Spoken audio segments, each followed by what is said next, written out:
And we are back with another edition of the College Pride Press Podcast. As always, I'm your host, Brad Kruppel, and today I am joined by usually Sean Bach and a special guest, Duncan Hensley, who's been on the podcast before, so we're happy to have Duncan back.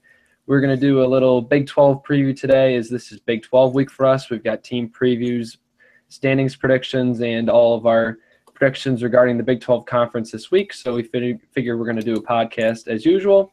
We're going to break down each and every Big 12 team from bottom to top and whether they're going to be higher or lower in the standings, and about a couple players that are notable to us and have stood out to us. So we'll start it off with some opening statements before we hop in. We'll start off with Sean. How's it going?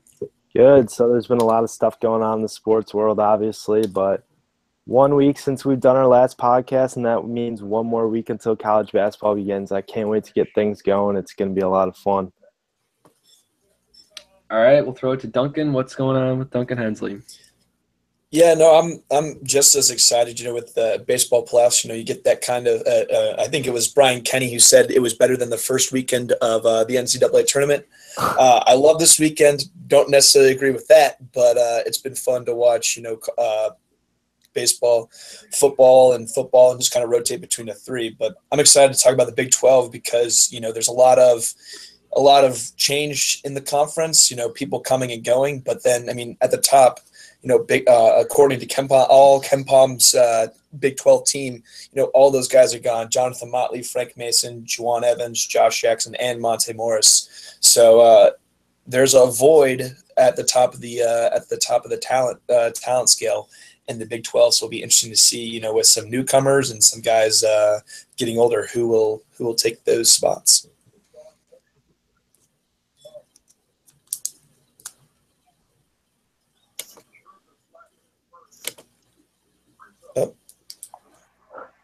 Is it not working? I think I'm lagging behind. All right, so let's hop in. Can you guys hear me all right? Yeah. Yeah, we got you. All right, so let's start off with the last team that finished in the Big 12 last year, and that is Texas. Longhorns were 4-14 in conference play, 11-22 overall. So we'll start off with Sean. What are your thoughts on the Longhorns this year? Well, Shaka Smart's got a lot on his plate this year, obviously, after last year. Didn't go as many expected. Jared Allen was a beast, but wasn't as good. Didn't do enough to really have a successful year. But, Mo Bamba, he's going to be an absolute beast this year. There's no doubt. Absolute monster, 7'6" wingspan. He's going to be a force to reckon with in the Big 12. And him and Matt Coleman, another freshman, a 4-star. That's going to be a really fun duo to watch. I think they're going to be one of the best in the Big 12, if not the country. The one question with this team is really, can you rely on all that freshman talent? It's been a common trend in college basketball that the best of the best have been freshmen. And it's no different with this team. But, with Shaka Smart, he's a great coach and all, but I don't know how much you can rely on freshmen to really carry your team. I think they'll be all right, but they'll definitely be a better team than they were last year, but not really sure how much more they can do with these two guys. But I really like those two. And then obviously Andrew Jones, a sleeper in the NBA draft. He tested, didn't like where he stood in the NBA, and then came back. He's going to be an absolute monster this year. So I think those three are definitely going to be the leaders for this team. They have a lot of question marks, obviously, around other contributors, but overall, I think Shaka Smart's going to have a good team this year, and I think they'll definitely finish higher than they did last year. And the recruiting class have also been very good. They picked up a couple 4-star prospects. Obviously, they won't play this year, but there's a lot to look forward to down there in Austin. I think Shaka Smart's got this team in the right direction. Fans just got to keep trusting the process, and I think Texas will be a competitor this year, but I think it's going to take a couple, maybe 1 or 2 more years for them to really break out and get back to that top tier of the Big 12. All right, Duncan, what are your thoughts on the Longhorns? I've got a similar look at the Longhorns right now.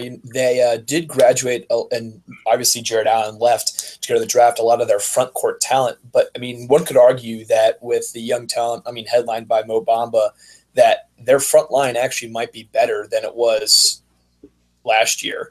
I mean, you do have Andrew Jones coming back, Curran Roach as well, so they do return some experience in the backcourt. But I think that could be the defining factor because you know how Shaka Smart likes to play up and down with his guards pressing. So it will be interesting to see. I think that their success will be determined by those guards and how they've grown. And I would not be shocked to see them back in the top half and competing for a top 4 spot in the Big 12, and then pushing for a bubble spot in the tournament. Yeah, I think it's tough to rely on so many freshmen, but I think Coleman is legit. I think he's the real deal. Combine him with Andrew Jones, and I think those two are going to be really good. All right, next up, we're going to be talking about Oklahoma Sooners, 5-13 in conference play, 11-20 overall. Kind of a rebuilding year after they lost so much the previous year from that Final Four team. What are your thoughts on the Sooners? We'll throw back to Duncan. Yeah, it was kind of interesting just the rotation of the squad after making a deep run in March, headlined by Buddy Hield, and the only guy that came back from that squad, the main guy that came back was Jordan Woodard, who unfortunately got injured late in the season, and so it's too bad that he was not able to finish off his senior year the way he liked. But that being said, they returned pretty much everyone else, and I think that Kadeem Lattin is the senior that you're going to look at just to be there, to be the guy that can lead them. But obviously, the headliner is Trae Young, their point guard, who is very possible that he'll be a one and done 5-star recruit. But I mean, between Lon Kruger and the way that he can coach, I think that Oklahoma, you can see them really push to kind of take some of the wins that West Virginia might yield and kind of move up into the top half of the Big 12. Yeah, I think this team is going to be fantastic. I have stated a number of times that I'm a big Trae Young guy. I think he can shoot it from anywhere. Great ball handler. He's going to get those teammates involved. Also, Christian Doolittle, I think he's going to take another big step in his development. 6'7", kind of wing player, but he can really score. And they compared him to Buddy Hield when he walked on campus. So the potential's there. And I think with another year of kind of having the ball in his hands a lot more, I think he's going to be successful this year. Sean, what are your thoughts? Well, I mean, personally, I think I'm a fan of Trae Young as well. The one question mark with him is probably going to be his size. He's 6'3", 170, which is not ideal size for guard in the college basketball. But, I mean, overall, I think he's going to be a very good player this year for Oklahoma. Can score, distribute, can do a little bit of everything. Probably going to have a little bit of trouble with the more experienced guards like the guys on Kansas and West Virginia. But I think overall he's going to be a very good player this year. And I'm personally very high on this Oklahoma team. More than a lot of other guys because I think just they won like 5-13 last year in the Big 12, something along those lines. But it was like I don't know how you could say this, but it was a very good 5-13. They competed well with the top teams in the conference, and I think building off that, they're going to have a successful year this year. Yeah, I think Oklahoma's going to have a big year. They're going to be top half, top 4 of the Big 12. I think they have the combination of experience, Kadeem Lattin, and then they're going to add some youth with a lot of talent involved. I think that team's going to be very good. Next up, another team that's looking to be on the rise, the TCU Horned Frogs. Obviously, last year under Jamie Dixon was the first year they brought in Jalen Fisher, highly touted point guard, and they had a pretty good season. They contended for a tournament spot. So this year they return almost everyone. Named to keep a note there, Vladimir Brodiansky. I can never say that, but a 6'11" forward who's very skilled. Him and Fisher are going to be a great combination together. Sean, what are your thoughts on this Horned Frogs team? Yeah, I mean, you said it. Brodiansky, however you say his name, and Jalen Fisher. They're going to be a very good point guard, big man combo. Definitely one to look out for this year. And also another backcourt player to watch is the Texas A&M transfer, Alex Robertson. Handed out a team high 228 assists last year and averaged around 12 points. He's going to be a great contributor with Jalen Fisher in the backcourt.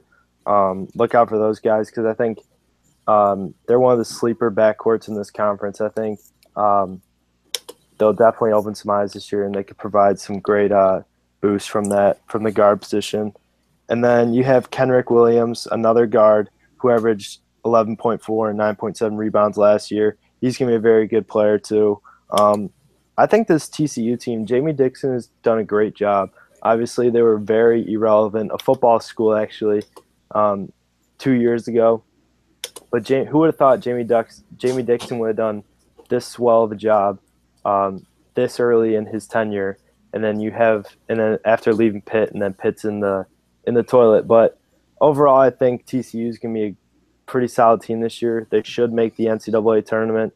Anything else would be a disappointment. So I think the Horned Frogs are going to break out this year, and we'll see them in the big dance. Duncan, what are your thoughts on TCU? Yeah, I mean, you guys did a good job covering. I mean, the backcourt of Robinson and Fisher is going to be one that's going to be the most entertaining to watch.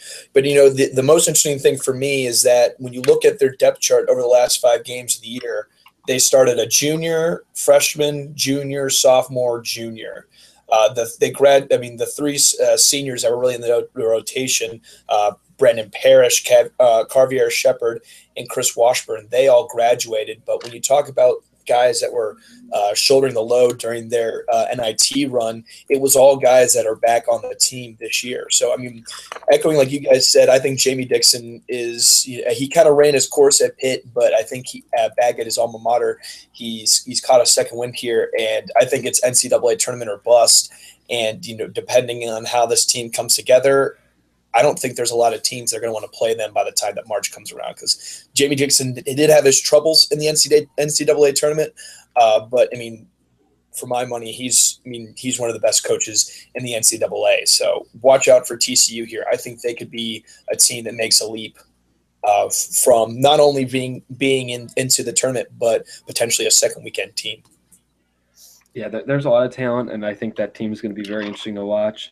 Next up, we're going to talk about Texas Tech, 6-12 in Big 12 play, 18-14 overall, and they had no postseason last year, unlike TCU, who had the same conference record. What are your thoughts on Texas Tech? We'll throw it to Duncan. Yeah, when I was going through it, I put blurbs by each team, just to kind of have my thoughts collected.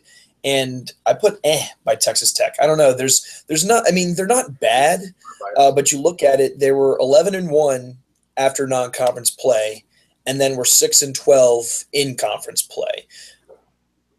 I don't know. There just wasn't a lot there that I saw that I was like, oh wow, Texas Tech could be a team that really makes a leap. They do add top 100 guard David Moretti. He was a late add that coming over from Italy who could give them some good minutes.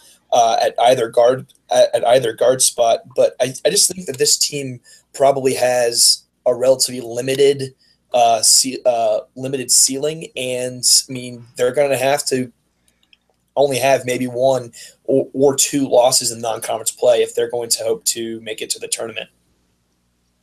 Sean, what are your thoughts on Texas Tech this year? Yeah, I'm agreeing with Duncan on this one. I mean, this Texas Tech team, when you look at it, their backcourt jumps out with Moretti and then Keenan Evans, who averaged 15 points per game last year. And then in the front court, all they really have is one experienced player in Zach Smith, who averaged 12 points last year. But, I mean, I don't know what this Texas Tech team, I saw them play last year, and they were just so inconsistent. They had good games against top competition. Then when they played the bottom teams, they kind of just fell off and sunk. And I don't know. There's so many question marks surrounding this team this year that really can't put a solid prediction on them. So, I mean, yeah, I don't know. I don't know how this team's going to pan out. It'll be interesting to see. They're bringing in 6 3-star recruits. That's absolutely insane, as well as Moretti. So they're bringing in 7 recruits, so 7 new scholarship players. That's unheard of. And for a team that made the tournament last year, or they didn't make the tournament last year, I don't think there's any expectations for them. I think they're going to slide, and I think they're going to be in the bottom 3 or so of the Big 12. Next up, another team that I'm expecting to slide back, that's Kansas State. They went to the NIT last year, 8-10 in Big 12 play, 21-14 overall. Oh, they went to the NCAA. Oh, yeah, they went to the tournament, yeah. Yeah, they lost to Cincinnati. That's right. I was reading the prediction instead of last year. So Kansas State lost a lot of their guys from last year, including their big post presence, DJ Johnson. We'll go to Sean. What are your thoughts on the Kansas State Wildcats? Yeah, I mean, is Bruce Weber still the head coach there? That's unbelievable. Yeah. It seems like he's been there forever. I mean, he was at Illinois and was bad there, and then went to Kansas State. And it's not like he's been lighting the world on fire either. As long as they beat Kansas once every 5 years, they're good. Yeah, he's been completely average there. And so I mean, Jacob Pullen is one of my favorite college basketball players of all time. So don't forget Michael Beasley too. Hey, I mean, Michael Beasley said he may or may not have gotten benefits. So I mean, have you looked into what Kansas State's been getting? I'm just connecting the dots here. I'm not a conspiracy theory guy, but jeez. All right, so this Kansas State team, you're right, Brad. I think they're gonna slip a little bit. Obviously, the loss of Johnson and Wesley Windu, that's gonna hurt them. But then they got the backcourt. They have Barry Brown and Kamau Stokes, two juniors, averaged double digits last year. They'll be solid. The front court is where there's gonna be a lot of questions. I'm not really sure who's gonna pick up some of the slack from that team last year. And obviously with Bruce Weber running the show, you never know what you're going to get. So, I mean, this Kansas State team, they were solid last year, but I think they'll slide a little bit and probably to that bottom half, like you said, Brad. Yeah, I think Dean Wade, I watched him a couple times last year. I was impressed by him. He's going to have to step up in the backcourt, 6'10" forward. I think he's going to need to step up and have a more consistent role in playing more than just the 25 or so minutes that he had last year. Even more than that, I think he's going to need to push into the 30s for them to be successful, because there's really nothing coming in of significance. They have the worst recruiting class in the Big 12, just bringing three stars in. None of them looked to be ready for game action right away in a major role. Duncan, what are your thoughts? Yeah, it's similar to both. I think Dean Wade, who will be a junior, as well as Isaiah Maurice, who had some moments as a sophomore. He put a pretty good. He had the highest effective field goal percentage on the team of guys who played significant minutes. So I think that depending on how he develops, he's the guy that you could see that if you see him have improve in the offseason and then kind of be an anchor in the post or alongside Wade, you could see Kansas State probably hold serve and get back to the tournament. But I think that it will they're going to have to squeeze it out, and depending on their non-conference performance, they might not make the tournament. I mean, last year they only had one loss in the non-conference to Maryland, very similar to Texas Tech, but were better in the actual conference play, and that's kind of what got them into the tournament. So, I'm not a guy that's going to trust Bruce Weber, but if you do have some development and can some guys step up, I could easily see them getting back to the tournament. But predict that, and I wouldn't be shocked if they also fell out. I think the thing about the Big 12 is it's pretty top heavy. So if you're able to pull off some of those big wins and big upsets, that's really a resume booster. So I think that could kind of push you over the edge if you're able to win, even if it's a home game against Kansas or Baylor or one of those teams. Exactly. All right, next up we're going to talk about Oklahoma State, and guys, I have some horrible news for you. Breaking news here for the College Pride Press podcast: Phil Forte is officially out of eligibility. R.I.P. Phil Forte. He's not dead. R.I.P. his college career. Rest in peace, Phil Forte, launching threes from everywhere. The three College Pride Press white 3-point shooter man crushes: Ryan Klein, Phil Forte, and Trevor Cooney. Trevor Cooney will always be my number one, though. All right, so Phil Forte is gone. Jawan Evans is gone. What are your guys' thoughts on this Oklahoma State team? Yeah, I think Jawan Evans obviously was one of the most exciting players in college basketball last year, and I mean I'm still having goosebumps from that Oklahoma State Michigan game that just went back and forth. That was one of my favorite games in the entire tournament. But I think that you can't underestimate Brad Underwood leaving. I think that he's one of my. I'm one of his a big Brad Underwood guy, even though he is at U of I now. So I think that with the new recruiting class, with the new coaching staff, as well as kind of the the cloud surrounding Oklahoma State, it will be interesting to see how they do. And I think that this could be a year where you see Oklahoma State step back rather than make a step forward. Sean, we'll go to you. What are your thoughts on Oklahoma State? Yeah, I'm with Duncan on that one. I mean, obviously they've lost a lot with the coaching staff, and then Jawan Evans and obviously Phil Forte, a guy who not only provided a great scoring boost from behind the arc, but also just a great leadership role. And it's going to be different in Stillwater this year. I mean, Jeffrey Carroll's probably going to be one of the best, probably going to be an all-conference first team, if not an all-American, if I'm stretching a little bit. But I think overall this team is going to probably take a step back. I mean, with all the recruiting stuff going on, all the FBI, it's normal for a team to kind of get distracted like this and really, really suffer from it. So, I mean, there's a lot of question marks in Stillwater for sure. It'll be interesting to see how this team with so much turnover, how they'll react to it and go about the rest of the season. Yeah, you're right. I mean, it's okay to have a coaching change. It's okay to lose, two of your best players, but to have both of them the same offseason, it's going to be awfully tough. Mike Boynton Jr., I didn't love that hire. So I'm not really sure how that's going to work out, but I think Jeffrey Carroll and they have 4-star freshman Zach Dawson coming in. I think those two guys are going to have to carry a big load. And, if they're going to want to, survive and, kind of even stay put, I think it's going to be tough. Middle of the pack in the Big 12 last year, I think they're going to be a little bit lower. Predictions have them ranging from 9 to 7. They're kind of all over the place. I think they're going to be in that 6 to 8 range in terms of finishing in the Big 12.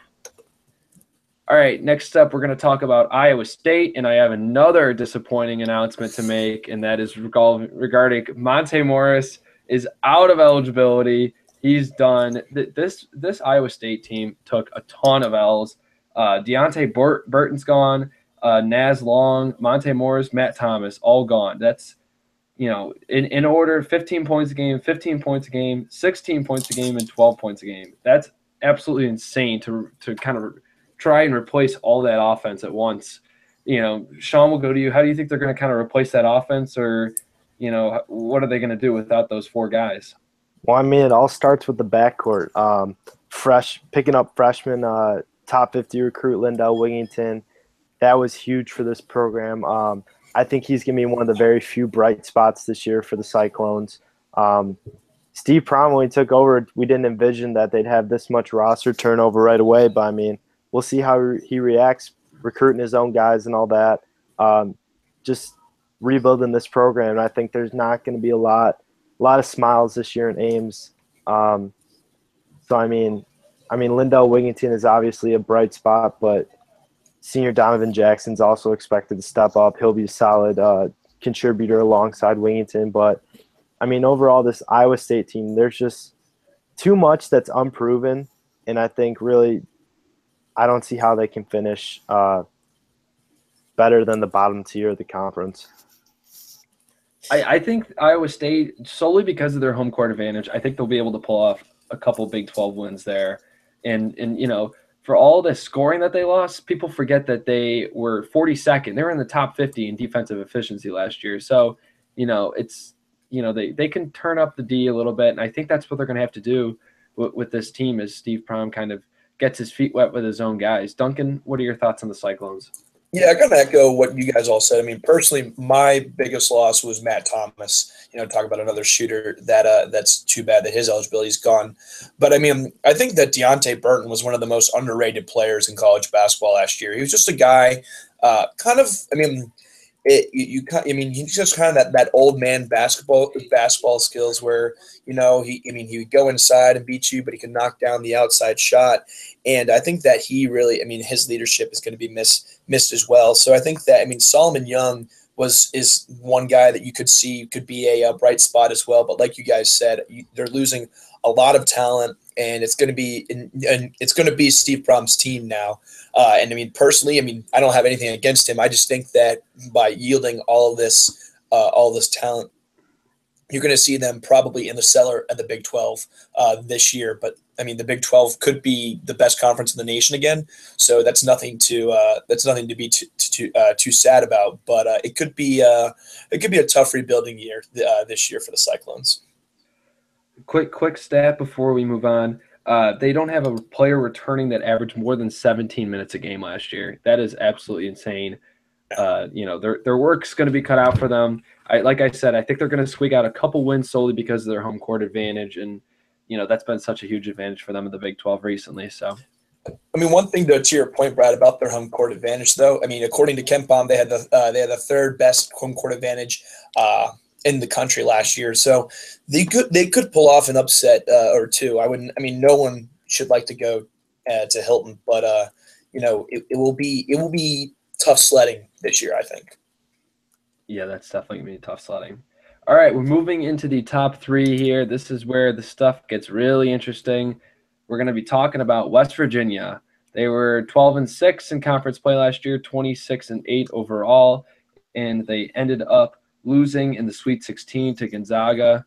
Sean, what are your thoughts on this West Virginia team led by Javon Carter? Well, I mean, you said it, Javon Carter. He's going to be the focal point from day one. Him and Dexter Miles, also the two guard, and Essa Ahmad, who was a stud in his high school days. Those will definitely be three names to look out for the Mountaineers. You can never go wrong with this full court press. They got Huggins has got something special there at West Virginia.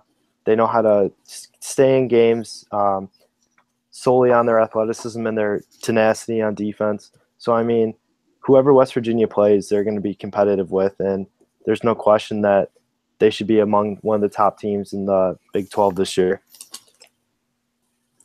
All right, Duncan, we'll go to you. What's your thought on the Mountaineers and Bob Huggins tracksuits? Yeah, I mean, I love myself some Bob Huggins tracksuits, but I mean, you touched on it, Sean. Javon Carter could be not only one of, if not the best guard in the country this year. He plays fantastic defense. He can knock the shot, the 3-point shot down. He can kind of do it all for Bob Huggins, and he went through the NBA process and decided to come back. So that was a big win in the offseason. The big loss in the offseason really is Issa Ahmad, the fact that he's not eligible to play. I believe it's not until the second semester, correct? Yeah, the second semester. So it'll be around Christmas time after the first semester's over. Exactly. And, I mean, they also lost Nathan Adrian to graduation, Brandon Watkins to graduation, two guys that played big roles in their front court. So they're going to have to weather the storm a little bit early on in non-conference play. I think Carter can lead them to that. But by the time that Big 12 play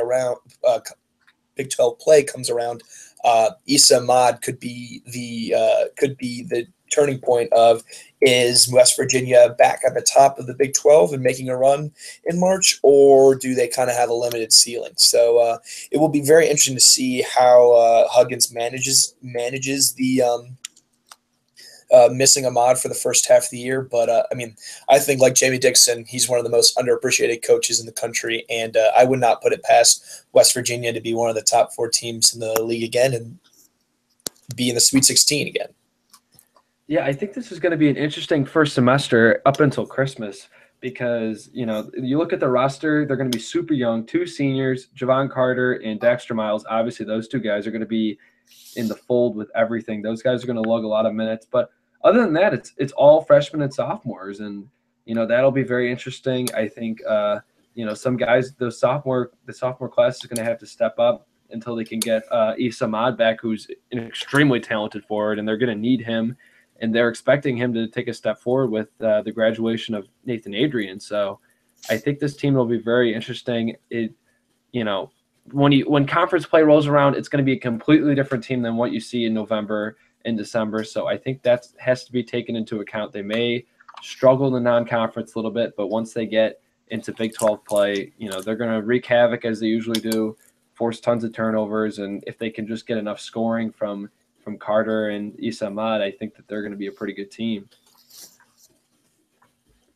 All right, next up we have 2 teams left. The Baylor Bears, who are going to be coming back with Manu Lecomte, and they were 12-6 last year in conference play, 25-7 overall. We'll throw it to Duncan. What are your thoughts on Baylor?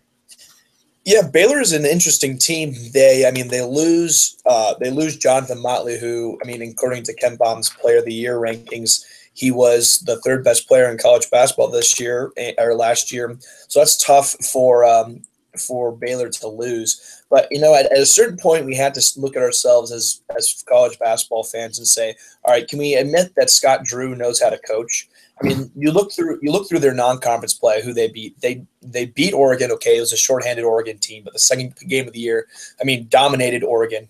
Beat Michigan State, beat Louisville, beat Xavier. I mean, between those four teams, there are very few teams that had as good of a non-conference schedule. And if I don't remember correctly, Baylor was at one point number one in the country last year. I want to say they were. They were for the first week of Big 12 play until they lost to West Virginia. Yeah, I mean, this is a team that at a certain that I think that we have to admit that Baylor has built something here that's going to continue to compete in the Big 12. I love Manu Lecomte. I think that he's going to be a great senior leader for them, and I wouldn't be shocked to see them pushing Kansas. Although I think that Kansas will still win the league. So it'll be interesting to see how they manage without having Jonathan Motley, but I'm not too concerned. I think that what they've got cooking there in Baylor is good. We'll go to Sean. What are your thoughts on Baylor? Yeah, I mean, the one guy I'm looking out for is TJ Masson, a forward, 6'8", 225, senior. He put up 19 points in the first two games of the NCAA tournament next year. He's definitely going to be a guy who's going to have to step up in that front court with the departure of Motley. Yeah, I agree with what you guys said. I think this Baylor team, they have a very complete team, probably can go 8 or 9 deep, which is ideal for conferences of Big 12 and college basketball in general. But, I mean, Scott Drew, he's got something going on down there in Waco. I think they're going to be a really good team this year. Definitely should be one of the top teams in the – probably top 4 in the Big 12. Make it back to the NCAA tournament, possibly make a little bit of a run. But, I mean, I like what they got going on. They're not going to be absolutely dominant this year, but they should find a way to get it done with all that experience they have coming back and all that talent as well. And they teach rebounding so well. You just got to go up. I knew there was a rebounding joke coming. Go up and get it. Hey, Taurean Prince is part of my Hawks, so I can make that joke all the time. And nobody can say anything. That's true. He knows how to get a rebound. Yeah, I love how Sean brought up the experience. Definitely looking up and down this roster. One sophomore, and then the rest are going to be juniors and seniors. Sprinkle in Leonard Allen, big man, sophomore. One name that we didn't mention, Joe Lau-Auchil Jr. Definitely messed that up, but it's pretty funny. It's pretty funny when you have Fran Fraschilla saying that name because he's very positive about Joe Lau-Auchil. No, it's because he's an international player. That's why. Well, that's also true. But 7-footer, he's a force at the rim. They can play a lot of press D, and he's going to clean up a lot at the rim with rebounding and block shots. So not a ton coming in terms of freshman class. Tristan Clark, a power forward, 6'9", 4-star. He's going to be able to sprinkle in some minutes, but I think that the team will go as far as Lecomte can take them. He shot, 42% on field goals last year, which is not great, but he shot 40%, almost 41% on threes, which is incredible. So he's going to need to make some outside shots as well as take care of the ball, and I think that's going to be very important for them. Turnover percentage, they were 308th in the country last year. They're going to need to improve that. If you have a senior point guard that's got tons of experience, he can't have your team 308th in the country in turnover percentage. That just can't happen. So I think without Motley, without those other guys, he's going to have to step up, take care of the ball, knock down some shots, and create offense for both himself and for others. Yeah, especially the way that Baylor likes to play, grinding it out, playing like that, key on defense. When possessions are at a premium, you can't be turning it over at such a high rate. We saw that with Yogi Ferrell here at IU. So I think that that's something to watch for kind of a barometer for how Baylor's going to, if they have a chance to go deep or if they're going to fall short of expectations. Absolutely, absolutely. So finally, the number one team in the Big 12 last year, and for the past 50 years, it seems like the Kansas Jayhawks. Obviously, the story, big streak on how they've won the Big 12 so many years in a row. They lost Frank Mason, they've lost Josh Jackson, but they have a lot of talent coming back. Name I have to mention, Udoka Azubuike, coming back from an injury that I think he had in November or December, so he missed most of the year. And another name, Sladislav Mihailuk, also coming back, 6'8" guard. He's going to light it up this year. This is his senior year, so he's going to have a big year this year. We'll go to Duncan and see what his thoughts on the Jayhawks are. See, my favorite thing about when you go on to the Kansas team page on KenPom is that when you pull it up, the very first thing you see is a red bar, and it says Indiana 103.99. You know, it's little things like that that kind of keep me going as we get closer and closer to college basketball. Those were the days, man. Those were the days. Actually, that was the day. That was the day. No, there was the North Carolina too. Yeah, okay. We won't turn this into too much of a sob fest. But, you know, you look at it, and if you look at the roster, the first thing you know is that Brad's going to try and say, you know, this is the year for Svi. So, I mean, personally, I'm not on the Svi train. I've seen enough to where I just don't think that – I think he's kind of the player that he is. And, you know, a guy that shoots 40% from three – that's not bad, but I don't think that if you are Bill Self, you're going to have to rely on him.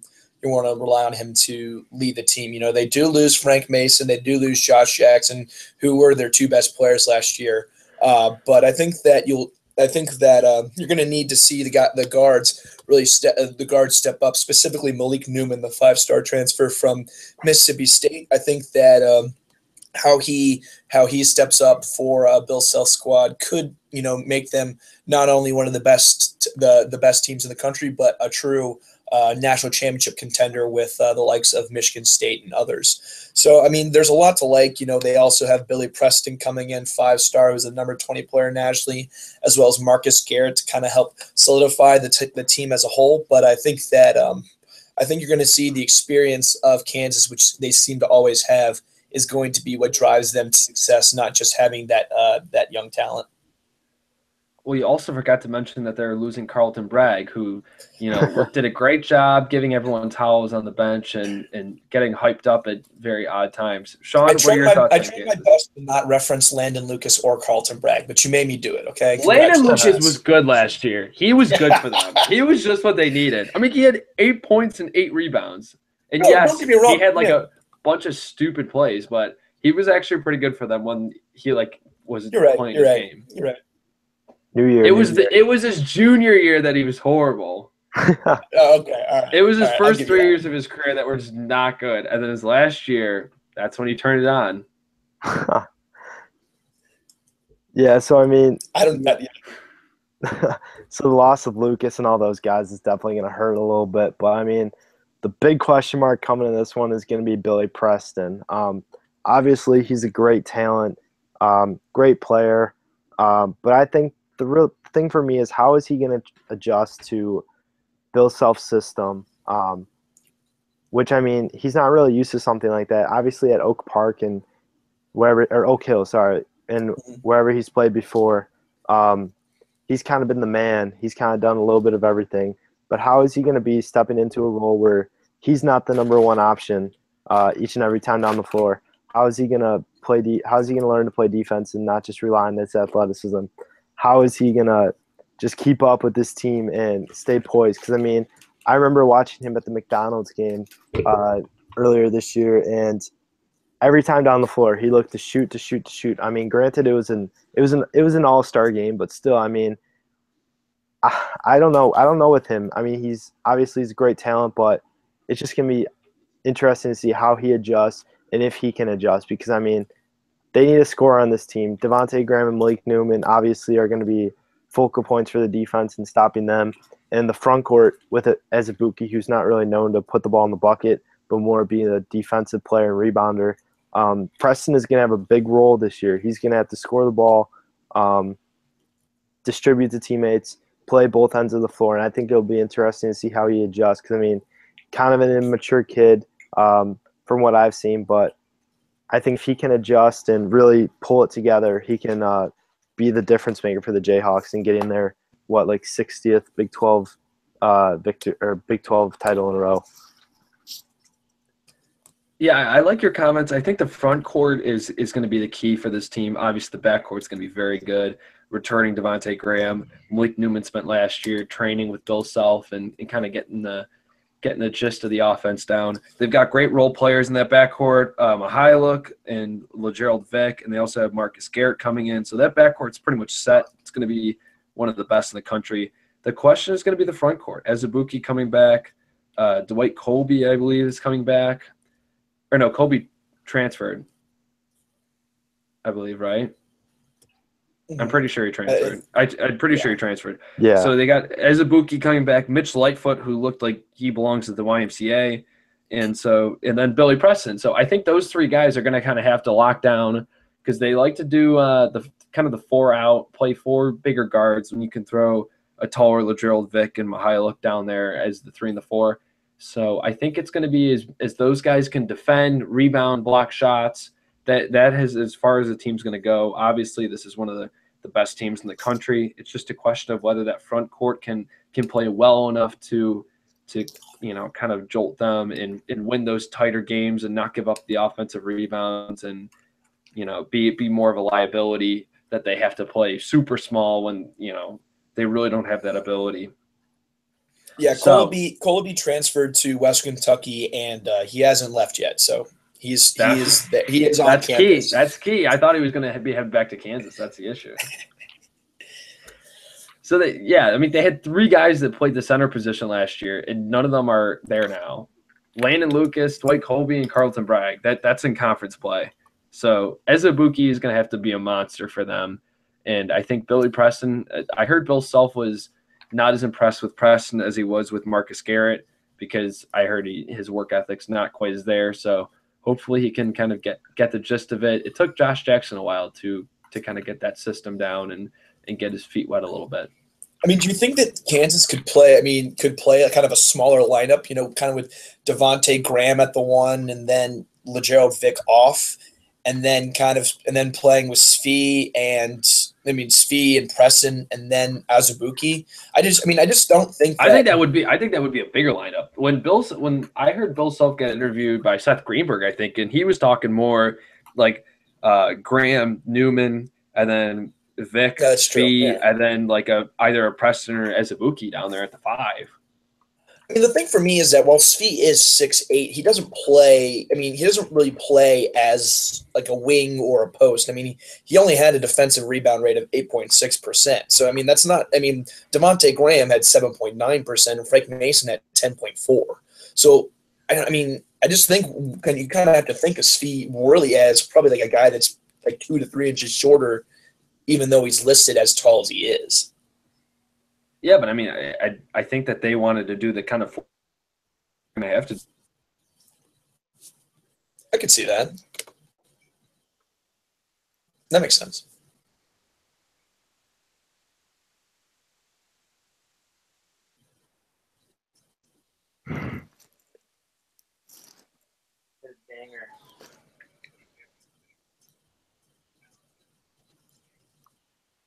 We lose you, Brad?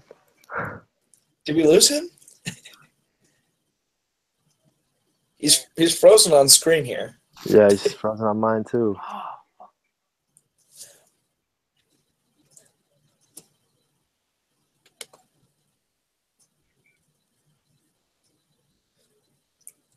I mean, we'll go ahead and we can take it from there, I guess. What we'll do is, that kind of wraps it up. Sean, did you have any takeaways that you kind of see? Do you think that anybody can kind of take the throne from Kansas, or do you think that they're going to take that record from UCLA? I mean, I could see I think Kansas is a lot more vulnerable this year than in years past. They don't have, Devontae Graham and Malik Newman and Billy Preston. Granted, those guys were studs coming out of high school and should have big seasons this year, but I don't know. I see Kansas being very vulnerable this year. I think maybe a team like possibly Baylor could sneak up on them. Maybe even a team like West Virginia as well, who brings back a lot. But I don't know. This conference is really confusing to me. There's a lot of question marks surrounding it. No real dominant player. Well, obviously Kansas is a dominant team, but I think the rest is kind of up for grabs a little bit. So, I'd say it's 60-40 at this point of Kansas repeating and then someone else taking the throne. But in the end, I feel like Kansas is going to somehow find a way to clinch it. Yeah, I feel like if you saw Issa Ahmad not be suspended for the first half of the year, I would be much more confident in their ability to challenge Kansas. I don't know, I think that with him being out, it could be a detriment for their just not being completely gelled as a team. And I mean, from that standpoint, I haven't seen the conference schedule, but I would hope that it's one of those where Ahmad's able to come back and they're able to have some time to integrate him into the side before they play Kansas. Because I mean, those games were great last year, and I think that they'll be classes again this year. Brad, we were just talking about, I mean, do you think it's, I mean, Kansas, I mean, it looks like Kansas is the team to beat there. Who do you think is the team that, if they had, what's the most likely team to unseat Kansas at the top? That's the thing. I think it would be tough. Are you Baylor or West Virginia? I really don't think there's a second best team. When I was prepping for this pod, I really was looking and I'm like, who could beat them? And I'm very high in Oklahoma, but to beat Kansas, the thing is they're so good at home. You can beat them for a game, you can beat them for 2 games, but at the end they're going to clean up at home. And then the question, really is, are you going to be able to kind of hang with them? And the good teams in the past couple of years, they haven't been able to kind of stay as strong throughout the entire conference slate to hang up with Michigan, even though they were tight in those 2 games they played them. Yeah, I think that what's going to have to happen is that you're going to have to see kind of a round robin of teams just kind of nick games off of them, and then one team just, I mean, is the team last standing there. But I don't think that, I mean, it's tough to pick a team to compete with them. And I mean, at the end of the day, I think that, there's just talent-wise, Kansas is going to be the more talented team in every game they play. It just kind of depends then on when you roll the ball out there and see, who's got it. But then, there's those midweek games, you go to Hilton and you drop a game there and that sort of thing. And next thing you know, Kansas could be falling behind. But I kind of agree with you guys that Kansas is the team to beat, and without a clear challenger to compete with them, they kind of just take this position by default. Now, if you look at it after conference play, and Baylor has another great non-conference, or West Virginia looks good without Ahmad, then you can revisit and say, the Big 12 could be up for grabs. But I mean, until then, it's tough to kind of declare Kansas not the favorite. Yeah, and I think in order to beat Kansas in the Big 12, it's an entire conference effort, not just one team effort, entire conference, because you're going to need a couple of the other conference mates to beat them or give them really challenging games. Because if you have a short turnaround, maybe it's an OT game that you lose against Iowa State, but you're going to need to kind of wear down on them, not give them any easy games, and knock them off in a couple games, and then maybe a Baylor or an Oklahoma or West Virginia has a strong couple week stretch that's able to knock them down a few perches. Yeah, I mean, you wish this upon no one, but what if a guy like, say, Malik Newman or Devontae Graham goes down with an injury, something like that? That could really shape their season and really change the whole picture of the Big 12. I mean, especially with guards like those, if they go down with injuries, who knows what could happen to this Jayhawks team. Yep. All right, so we're going to wrap it up as we always do with our Conference Player of the Year picks. So I will start it off. I am going with Javon Carter as my Conference Player of the Year in Big 12. I think it's going to be a good year for Carter, and I think once he gets his mate Issa Ahmad back, it's going to be a huge season for those two. Sean, who's your pick? I mean, there's really no clear-cut favorite this year, but I'm going to have to go with Manu LeCompte from Baylor.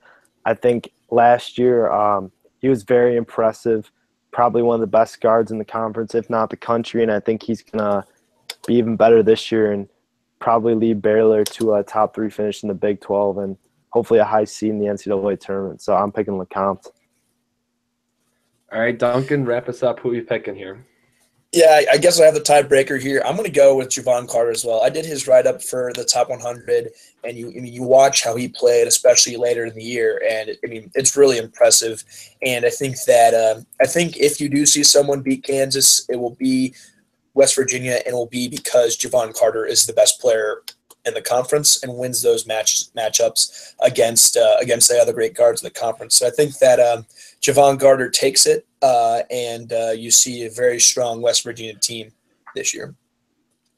I think another name we should mention in that race, Jeffrey Carroll from Oklahoma State. I think he's going to be another strong candidate, but I could see him having like a TJ Warren kind of year from the ACC a few years ago where it was like all these good teams, but you look at Warren's numbers and it was fantastic. So that's where I can see him coming into the fold as well. And then I could see a guy from Texas, if Texas grows really well and has a good year, if they make a big jump this year, I think that you could see one of their players, if it's an Andrew Jones or someone like that, could be in that discussion dependent on how they perform. Absolutely. All right, so that is our Big 12 from top to bottom, or bottom to top as we do it. So we'll go real quick closing statements and thoughts on the Big 12 as we wrap up and get closer and closer to college basketball season. We'll start off with Sean. Well, I mean, as we've said many times on this podcast, this league is led by Kansas. A lot of people are saying this is going to be one of the best conferences in the country this year. I'm not saying I disagree with them. I'm not saying I'm agree with them. There's a lot of question marks surrounding each and every team. I think it's going to be a fun year for this whole conference. Should be good. Hoping a team. I mean, no hate with Kansas, but hoping a team can surpass them this year and maybe get a new champ this year. But we'll see. This team will be loaded. This league will be a lot of fun. Should be a good year. All right, Duncan, we'll throw it to you. Yeah, one of the great things about the Big 12 is that they play a true round robin, so everyone plays home and away. And I think that, while they might say it in football, it's definitely in basketball. You have the one true champion, and I think that it will be a fun league to watch. I kind of echo Sean when it's like this conference easily could be the best conference in the country, but there's a lot of unknown quantities right now that until we see the ball get rolled out, we're not going to know, how teams gel or how teams replace guys that left. But I mean, between Baylor, Kansas, and West Virginia, those will be a three-headed monster that most conferences won't be able to compete with. So it should be a fun conference to watch, and should have some teams go deep in the tournament. Yeah, I think this conference will be defined by that second tier. So Kansas is going to be good. I think it's going to be everyone else that's going to define this conference, and whether it's good year or bad year, that's the West Virginia, TCU, Baylor, Texas, Oklahoma. If those teams have good years, I think that it's going to be a good year for the conference. If not, I think it could be a down year, even as Kansas continues to chug along in the Big 12 and hopefully getting over the hurdle for Bill Self. All right, so thanks for joining me, Duncan and Sean, on this episode of the College Pride Press podcast. We should be back next week, and next week we will be talking about the SEC. So look forward to some Michael Porter talk. I'm sure you guys are not sure who Michael Porter is, but we will tell you. Future Atlanta Hawk, Michael Porter. That's a podcast tease right there. You have to tune in next weekend to figure out who Michael Porter is and why Duncan just got so excited when he heard his name. All right, thanks so much, and be sure to check us out at collegepridepress.com. Have a good day, guys.